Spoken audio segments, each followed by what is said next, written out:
Hi, I'm author Tom Avitabile. Recently, I appeared on Streetwise with highly decorated retired NYPD detective Lou Tolano to discuss the setting of my new thriller, Ask Not, and some of the still nagging questions surrounding the assassination of President John F. Kennedy in 1963.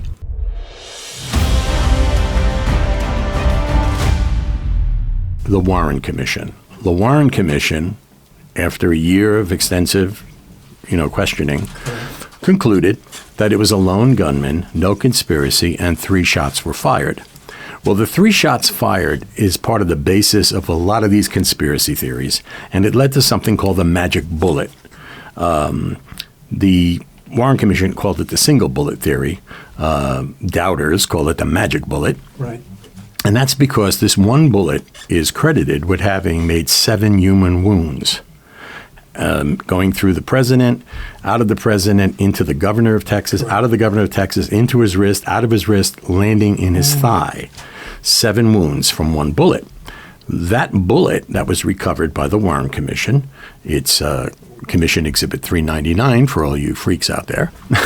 That bullet was used because they know the first shot missed. The first shot overshot the limousine from Oswald, who Lee Harvey Oswald is credited with having shot the president from the Texas School Book Depository from the rear. The first shot they know missed, and they know that incontrovertibly because the bullet hit a curb, and the pieces of the bullet and the curb hit a bystander, a guy named James Teague, who was injured. So 3 people were shot in Dealey Plaza. Fragments and concrete coming up from the curb. Right. In later years, they actually cut out that curb and took that chunk curb, like forensically, out of there. Makes sense. But that accounted for 1 bullet. The 3rd bullet, as we know, vividly depicted in the Zapruder film, Abraham Zapruder, shows that there was a bullet to the president's head, most devastating effect. His brain, correct? Am I correct? Well, his head, his skull, his brain, everything. The Warren Commission, they had a problem. They had 3 shots, and they had 8 wounds. And one of those shots missed, so they had 2 shots and 8 wounds. They knew 1 wound was incontrovertibly to the president's head, so they had 1 bullet and 7 wounds. So Arlen Specter came up with the single bullet theory. And depending on who you talk to, the single bullet theory was the bullet went in, it came out, it made a 90-degree turn, went in again, and then landed on a stretcher in Parkland Hospital, having, the theory goes, fallen out of Governor Connolly's thigh. Right. Governor Connolly was the governor of Texas, and they found the bullet on a stretcher. Where was the governor, and where was JFK? Well, the Lincoln Continental had jump seats. Correct. If you remember the old checker cabs, there were seats that popped up.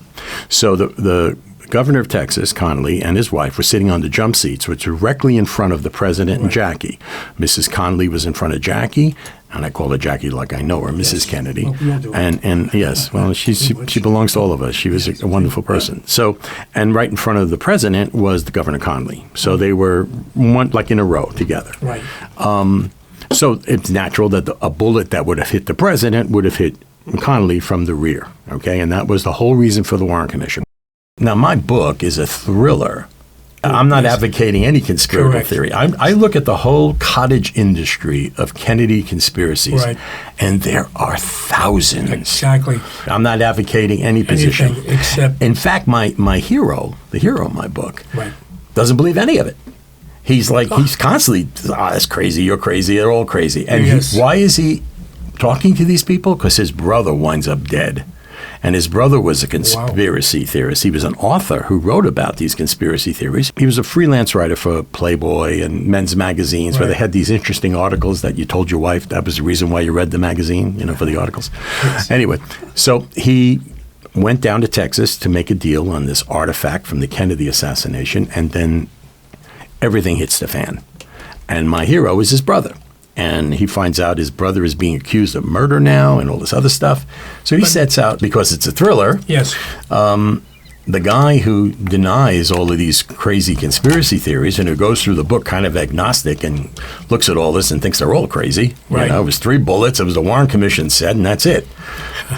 He's in the middle of one of the biggest conspiracy theories ever, and he doesn't know it. So that's the thriller aspect of my book. In Ask Not, Hank Larson has to confront these issues surrounding the Kennedy assassination as he is on the trail of his brother's killer. While doing so, he and the woman who volunteers to help him unwittingly become the target of the powerful men who want to keep the true story of JFK's murder a secret.